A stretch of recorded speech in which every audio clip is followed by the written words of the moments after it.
E é acordo nesse sentido, porque de facto é um acordo a que chegaram vários países para alterar a sua ortografia. Em relação às alterações, também não é ainda muito certo qual o impacto que o acordo tem. Há quem diga que são só algumas palavras, há quem diga que são muitas, isso tudo vai depender exatamente do uso que é dado a essas palavras. Eu vou-vos mostrar depois alguns exemplos, quer dizer, há textos onde nós vemos que as diferenças são para aí, cheguei a encontrar 0,3%, por exemplo, mas há textos em que chegam aos 4%.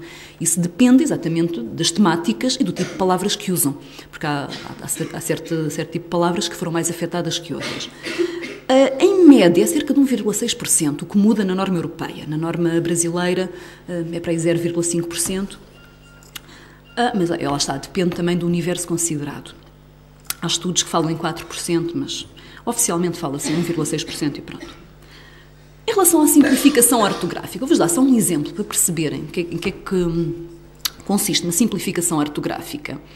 Por exemplo, temos aqui uma palavra, a palavra ditongo, conforme era escrita antes da reforma de 1911, como passou a ser escrita depois da reforma de 1911 e como é que passou a ser escrita com o acordo de 1945, que é aquele, de resto, que o último que tivemos antes do de 1990, ou seja, aquele pelo qual todos nós aprendemos a escrever. Aprendemos todos a escrever segundo as regras do acordo de 1945. E então estão a ver a diferença que esta palavra sofreu na sua ortografia. A palavra, antes de 1911, escrevia-se daquela forma que temos à esquerda, depois a reforma de 1911 veio acabar com o PH e com o TH, mas manteve a mesma uma consoante que não se lia, aquele F que nunca se leu. E foi depois, em 45, que se decidiu, se aquela consoante não se lia, não devia lá estar. Depois tem aqui uma quantidade de exemplos, se quiserem, entretanto, olhar para lá, para ver, por exemplo, palavras, ortografias que tínhamos antes de 1911, tínhamos ali coisas que hoje nos parecem perfeitamente aberrantes, palavras que continuaram a manter-se com aquela ortografia mesmo depois da reforma de 1911, nomeadamente o sapato, eu acho uma coisa genial aquele sapato e o saloio, mesmo depois da primeira simplificação, ainda se mantiveram estas, que foram depois simplificadas já e reformuladas em 1945. 45, a terceira coluna, são as palavras como as aprendemos, mas se reparar, ainda tem lá uma grande quantidade, nomeadamente consoantes mudas. Temos um colecionador que tem 2 Cs, temos uma ação, temos um correto, um objeto e por aí fora. E todas essas palavras vão ser objeto, ou estão a ser objeto de alteração, agora com o novo acordo. Como podem ver, estas 2 colunas podem-se ler na horizontal, todas elas têm um correspondente que foi alterado segundo o novo acordo. As primeiras, todas elas em relação a consoantes mudas, que desapareceram. Algumas maiúsculas também, por exemplo, os meses do ano, os meses e estações do ano passam a ser grafados com minúscula.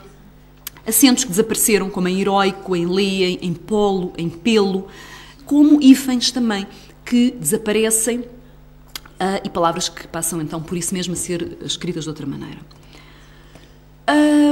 Tenho aqui não sei se vocês acharão graça a isto, mas tenho aqui a propósito do acordo e do desacordo. Não vamos falar sobre este de 1990, é mais do que sabido, os meios de comunicação estão cheios de opiniões a favor e contra o acordo ortográfico, mas só para verem que isto não é novidade, que sempre que se mexe na ortografia há guerra. Tenho aqui uma citação de Teixeira de Pascoais, um grande escritor português, que se rebelou na altura também, e se revoltou contra o acordo contra a reforma de 1911. E dizia-lhe o seguinte, uma coisa que eu acho absolutamente genial. Ele dizia, na palavra lágrima, a forma do Y é lacrimal. Estabelece a harmonia entre a sua expressão gráfica e plástica e a sua expressão psicológica. Substituindo-lhe o Y pelo I é ofender as regras da estética. Ou seja, ele achava que lágrima se escrevia com Y, porque o Y está assim a cair, como se fosse uma lágrima, porque havia uma parecência entre a lágrima e a escrita da palavra. Na palavra abismo, é a forma do Y que lhe dá profundidade, escuridão, mistério. Escrevê-la com I latino é fechar a boca do abismo, é transformá-lo numa superfície banal. Pronto, eu lembrei-me de trazer isto porque acho que é de facto genial, para vermos como, não é só de hoje, sempre que se mexe na ortografia há guerra, porque reparem, a forma como aprendemos a escrever não é só uma questão de norma, é uma questão mesmo de identidade das palavras para nós e da forma como nós nos relacionamos com elas. E de repente chegar alguém e dizer vamos ter que escrever de outra maneira, mexe um bocado connosco e uma pessoa sente-se insegura. Agora, e depois se eu me engano, e depois se eu agora me vou lembrar sempre como é que devo escrever. Pronto, E, de facto, isto sempre aconteceu e sempre que se mexeu na ortografia isto aconteceu, não é de hoje. Agora, aquilo que se calhar que estavam à espera que eu falasse mais depressa, que é as características gerais. Vamos ver só muito brevemente, depois se quiserem mais, eu tenho depois mais exemplos mais detalhados. O acordo, quais são as características principais? Por um lado, esta era a grande dúvida que muita gente tinha, se escrevermos de outra maneira, vamos ler de outra maneira. Não, ele afeta só a escrita. Reparem, o ditongo sempre se leu ditongo, apesar de ter sido escrito ao longo do século XX de 3 maneiras diferentes. Não vai mudar, nem se prevê que mude, nem faz razão nenhuma, não há razão nenhuma para mudar a forma como pronunciamos. Afeta apenas a escrita, nem o significado das palavras, nem a oralidade das palavras, nem a gramática das palavras, coisíssima nenhuma. Privilegia o critério fonético, ou seja, a maneira como se fala. Ou seja, o que prevê é acabar de abolir com as últimas consoantes mudas que existiam. Ou seja, letras que não são para ler não devem estar lá, porque isso de facto só complica a nível do ensino e da aprendizagem. É mais difícil para as crianças aprenderem a escrever palavras com letras que depois não vão ler. E já que esse processo começou a ser instaurado em 1911, é continuar com ele e acabar com aquelas que ainda restavam, com as consoantes mudas que restavam. E então passamos a escrever ato, direção, ótimo, o que de resto o Brasil já fazia. E esta foi também uma das condições, é que para chegarmos a um acordo o Brasil não ia voltar a pôr as consoantes que tinha tirado. Aceitaram retirar alguns acentos que eles mantinham e aceitaram tirá-los, mas as consoantes não, que não fazia sentido estar a introduzir consoantes que não se liam. E então Portugal resolveu então tirar as consoantes que tínhamos e que não líamos. E temos então aqui este exemplo, ato, direção, ótimo, por exemplo. Outra questão, vocês devem ter aprendido todos nós aprendemos na escola que o alfabeto português tem 23 letras, que as letras K, W e Y são letras estrangeiras, apesar de estarem nos dicionários já. Agora é assumido que fazem parte do alfabeto português, o que não quer dizer que as comecemos a usar por aí fora. São usadas apenas em palavras estrangeiras ou derivadas de palavras estrangeiras. As palavras do português continuam originárias e com étimos que vêm com origem no português, não têm de começar a ser escritas com K, nem W, nem Y. Reduz e sistematiza as regras de emprego do hífen, aqui vai haver muitas alterações. Por exemplo, autorrádio, deixa de ter hífen, passa-se a dobrar o R para se ler R, não é? Mini-saia, autoestrada, o eide, por exemplo, o verbo haver vai perder o hífen, porque de facto também não havia sentido nenhum para o ter, foi introduzido, ou já não me lembro em qual desacordo, foi introduzido, mas não faz sentido nenhum que lá estivesse. E vai deixar de ser escrito com hífen, mas mantém-se, obviamente, em alguns casos em que é preciso estar, como em micro-ondas, porque temos dois Os seguidos, não é?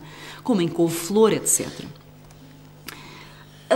As maiúsculas e minúsculas. Também tem havido muita desinformação a este respeito. O que se diz é que, por exemplo, nos meses do ano, nas estações do ano, nos pontos cardeais, depois há as suas exceções, depois vamos de ver, mas as maiúsculas caem, passamos a escrever com minúscula, como o Brasil já fazia. E passa a ser opcional, isto sempre que tiver uma barra é porque é opcional escrever, por exemplo, formas de tratamento, excelentíssimo senhor, passa a ser opcional ser em maiúscula ou minúscula. Senhor doutor, a mesma coisa.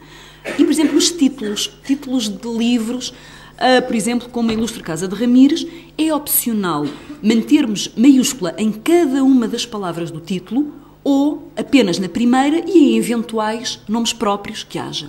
Da mesma forma que nos nomes das ruas, logradouros, edifícios, monumentos, etc., apenas o nome próprio se deve escrever em maiúscula. É opcional escrever avenida com maiúscula ou com minúscula. Rua, mosteiro, ponte, 25 de Abril, ponte pode ser com minúscula ou com maiúscula. Agora passa a ser opcional escrever de uma maneira ou de outra. Suprime também alguns acentos, por exemplo, liem, enviem, em para, em coa, em joia.